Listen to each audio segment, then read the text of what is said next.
नमस्कार, मैं धीरेन्द्र और आप देख रहे हैं मिरर मीडिया। स्वागत है आपका मिरर बुलेटिन में। एक नजर बढ़ते हैं अब तक की सुर्खियों पर। बासुकीनाथ नगर पंचायत में टेंडर पर बवाल, अध्यक्ष का वॉकआउट, बोली राजा का बेटा नहीं बन सकेगा राजा।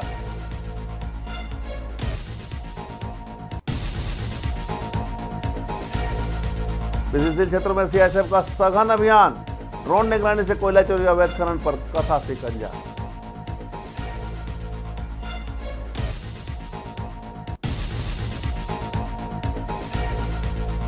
श्रावणी मेले से पहले तैयार हुआ जिलेबिया मोड़, आस्था की सबसे कठिन लेकिन यादगार डगर।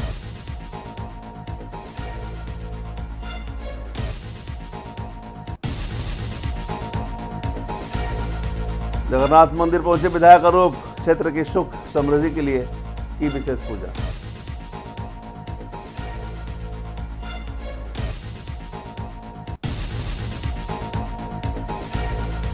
और एसआईआर 2026 अभियान में प्रशासन ने बढ़ाई रफ्तार, अब मतदाताओं की जिम्मेदारी निभाने की बारी।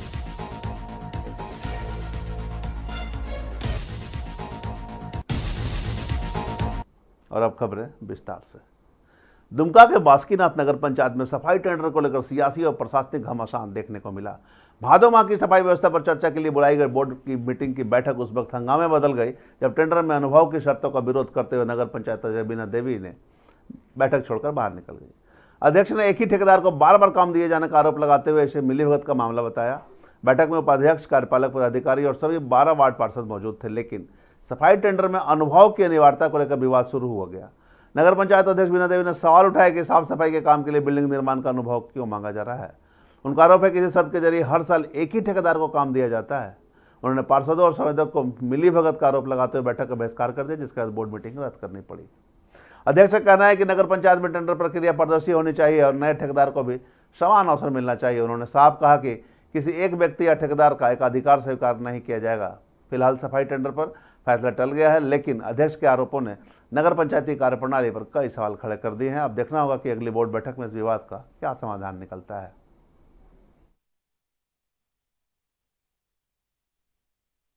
कई वर्षों से ही चलता आ रहा है कि राजा का बेटा ही राजा बने जी। इसका खेल नाम है एक्सपीरियंस जी।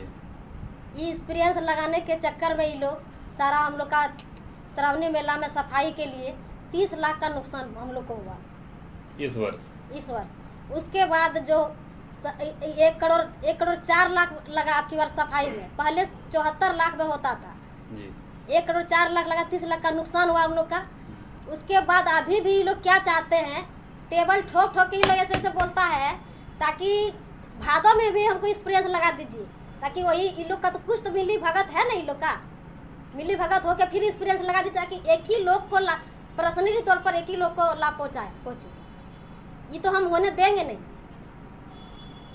तो कल का मीटिंग किस विषय पे था?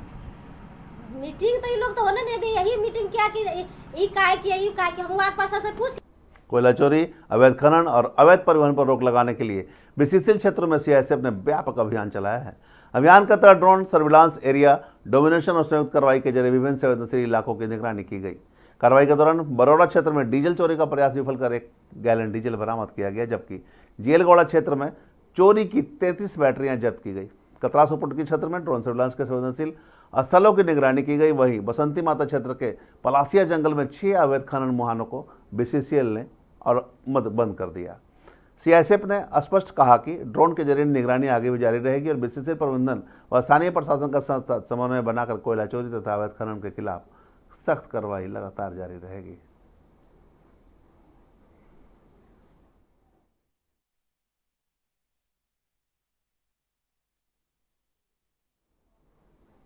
श्रावणी मेले की शुरुआत में अब कुछ ही दिन बाकी है। ऐसे में सुल्तानगंज से बाबा बैजनाथ धाम तक जाने वाली कांवड़िया पथ का सबसे चर्चित और चुनौतीपूर्ण सड़क बिहार के बांका जिले का प्रसिद्ध जिलेबिया और मोड़ लाखों शिव भक्तों के स्वागत के लिए पूरी तरह तैयार हो रहा है।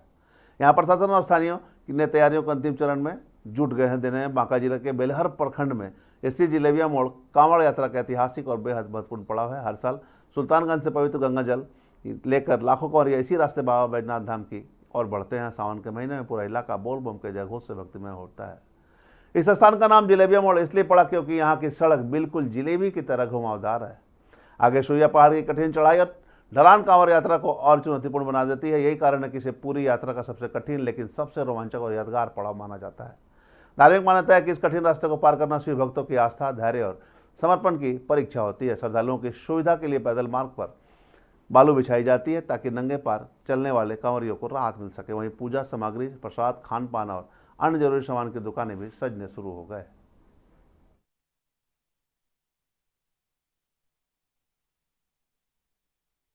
तो सुल्तानगंज से रास्ते में जब चल रहे हैं तो कैसा अभी महसूस कर रहे हैं और रास्ते की क्या कंडीशन है? बहुत अच्छा है, अभी तो बहुत अच्छा है, बालू भी बिछ गया है। अभी आप जिलेबिया मोड़ पे हैं तो यहाँ पे देख रहे हैं बालू बिछाया गया है, तो इस पे चलने में कितना आराम लग रहा है? बहुत आराम लग रहा है, बहुत आराम, बहुत अच्छा लग रहा है। मतलब इस बार की व्यवस्था क्या लग रही है आपको? अच्छा होगा, क्योंकि बहुत अच्छा। अभी तो ठीक है, अच्छा है, ठीक, बहुत सावन अच्छा। अभी और कुछ दिन बाकी है ना? हाँ, ऐसे में तो अभी जो व्यवस्था है वो आप लोग के लिए अभी फिलहाल ठीक है। हाँ ठीक है, कोई बहुत अच्छा मान्यता लेके व्यवस्था है। चले हैं या ऐसे हमेशा जल उठाते रहते हैं? हाँ हाँ हाँ, नहीं आते हैं साल में, मतलब 1-2 बार आ जाते हैं। आते हैं इस साल थोड़ा पहले आए।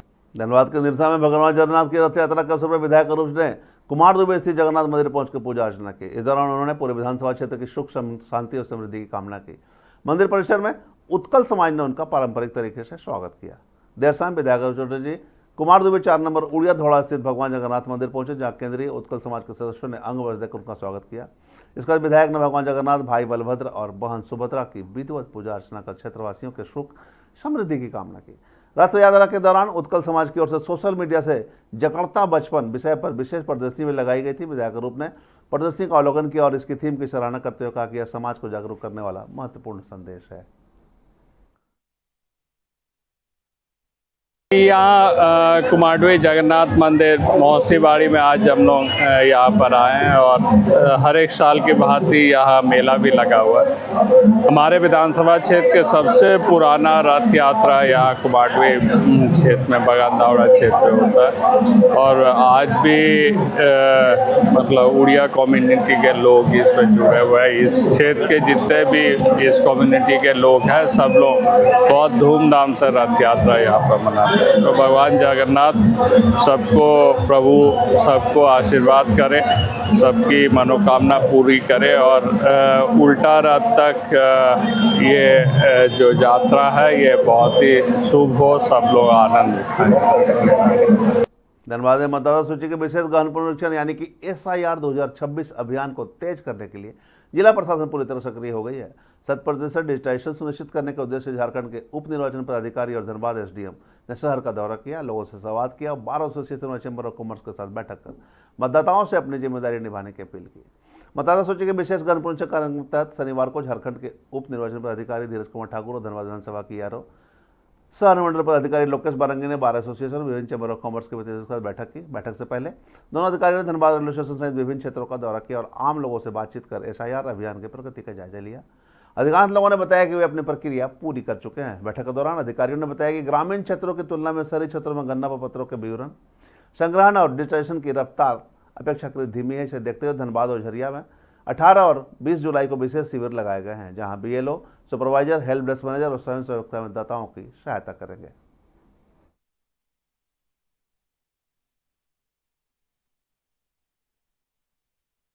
सर, SIR की प्रक्रिया चल रही है, अभी क्या कुछ कार्रवाई हो रही है? देखिए, आपके चैनल के माध्यम से सभी जो आपके व्यूअर्स हैं उनको जोहार, नमस्कार। अभी जैसा कि आप लोगों को जानकारी है कि SIR प्रोसेस के तहत इन्यूमरेशन फेज़ के दौर में है हम। SIR की जो प्रोसेस है कई चरणों में होना है, जिसका पहला चरण है इन्यूमरेशन फेज़, जिसमें कि BLO घर घर जा करके इन्यूमरेशन फॉर्म जो है एग्जिस्टिंग मतदाता सूची में जिनका नाम है उनके प्री फील्ड अभी फॉर्म्स आए हैं, उनको BLO घर घर जा करके बांट रही है और उन्हें ही डिटेल्स के साथ जो है भरवा करके मतदाता से वापस कलेक्ट कर रही है। पर अर्बन एरियाज़ में आमतौर पे हम लोगों को देखने को मिल रहा है कि एक अपैथी है, थोड़ा सा जो इन्यूमरेशन फॉर्म्स या SIR प्रोसेस को लेकर के जो है अवेयरनेस कम है। अभी भी कुछ ऐसे मतदाता है जिन्होंने फॉर्म्स अभी तक कलेक्ट नहीं किए या उनको फॉर्म्स अभी तक मिले नहीं हैं। BLO के द्वारा भी अभी वो लोग तक के फॉर्म्स डिस्ट्रीब्यूशन का काम थोड़ा सा अधूरा रह गया है, हालांकि 85% का डिस्ट्रीब्यूशन हमारा हो गया है। तो इन्हीं जो कुछ छूटे हुए मतदाता है, इन्हीं को देखते हुए अर्बन एरियाज़ का ये जो सिचुएशन हम लोग को देखने को मिल रही है उसको देखते हुए आज और परसों के दिन विशेष कैंप्स का आयोजन किया गया है। ये कैंप जो है बूथ वाइज स्पेसिफिक बूथ पे किए जा रहे हैं। तो जितने भी हमारे धनबाद असेंबली के मतदाता हैं उन लोगों से हमारी गुजारिश है, उनसे हमारी रिक्वेस्ट है कि आज और परसों के दिन वो अपने बूथ पर जाएं, बीएलओ से अपना फॉर्म जो है वो ले लें और उसको जितने जल्दी हो सके 2 से 3 दिन के अंदर बीएलओ को वो वापस डिटेल्स के साथ अपना सही डिटेल्स भर करके उनको सब जा रही थी। लेकिन कुछ प्रैक्टिकल समस्याएं हैं जिसके कारण ये करना पड़ा। ऐसा है एक समस्या कि यहाँ कुछ बूथ ऐसे थे जहाँ की आम सिटीजन वहाँ पहुँच नहीं रहे थे और बीएलओ को फ़ोन करके बोला जा रहा था कि मेरा घर बैंक मोड़ में है और वो हीरापुर के बूथ में नाम है उनका। तो बीएलओ तो फॉर्म को लेकर बैंक मोड़ नहीं जाएंगी, या वो सिंदरी से यहाँ शिफ्ट हो गए हैं, उनका नाम सिंदरी में है। तो वैसे लोगों को एक कॉमन टाइम देने के लिए बीएलओ के लिए 2 दिन का ये स्पेशल कैंप है और आम लोगों से यह आग्रह है कि वो जिस मतदान केंद्र पर आप वोट डालते हैं उस बूथ पर आपका एसआईआर का वो फॉर्म है, गणना प्रपत्र, आप उनसे लेकर वहाँ भर दें। यदि फिर भी आप सक्षम नहीं हैं वहाँ जाने में तो आप ECI नेट के माध्यम से ऑनलाइन भी उसको भर सकते हैं। तो बढ़िया ये है कि यदि आप जाकर वहाँ फॉर्म भर दें तो ये ज़्यादा बढ़िया है, आप देख पाएंगे, कोई त्रुटि है तो बीएलओ को समझा भी पाएंगे। तो ये कारण है आज और फिर परसों 2 दिन हमारा स्पेशल कैंप है। फिर बीएलओ घर ही घर वो जा रही थी और बढ़िया प्रोग्रेस यहाँ का है। अपील ये है कि जो आप फॉर्म ले गए हैं वो वापस हमको नहीं मिला है उस रेशियो में। 95% फॉर्म डिस्ट्रीब्यूट है और हमारा करीब 45 के आसपास जो है सिर्फ। झारखंड मुक्ति मोर्चा के केंद्रीय महासचिव सुप्रिय भट्टाचार्य ने लद्दाख के पर्यावरणविद सोनम वांगचुक के मुद्दे पर केंद्र सरकार पर तीखा हमला बोला है। प्रेस वार्ता के जरिए उन्होंने दिल्ली पुलिस की कार्रवाई की कायराना बताते हुए आरोप लगाया कि लोकतांत्रिक आवाज को दबाने की कोशिश की जा रही है। उन्होंने कहा कि सोनम वांगचुक के अनशन के दौरान दिल्ली पुलिस ने जिस तरह कार्रवाई की है वह बेहद दुर्भाग्यपूर्ण और लोकतांत्रिक मूल्यों के खिलाफ है। उन्होंने आरोप लगाया कि सुबह के समय भारी पुलिस बल के साथ कार्रवाई कर वांगचुक को जबरन वहां से हटाया गया, जिसकी तस्वीर पूरी दुनिया ने देखी है। सुप्रीम भट्टाचार्य ने आगे बताया कि देश में लोकतंत्र को कमजोर करने की कोशिश हो रही है। उन्होंने आगामी संविधान संशोधन का उल्लेख करते हुए आरोप लगाया कि सरकार जनता की आवाज़ दबाना चाहती है। उनके अनुसार सोनम वांगचुक का मामला केवल एक व्यक्ति का नहीं बल्कि लोकतांत्रिक अधिकारों और अभिव्यक्ति की स्वतंत्रता से जुड़ा मुद्दा है।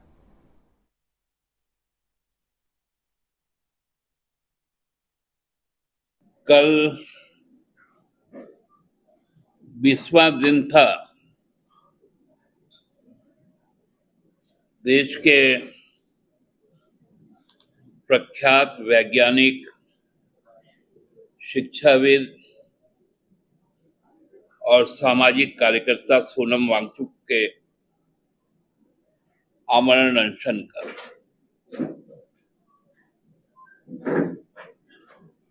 और कल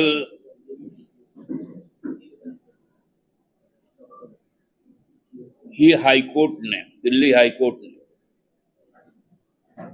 उनके सेहत को लेकर भारत सरकार को कुछ दिशा निर्देश दिए थे। उसी के आड़ में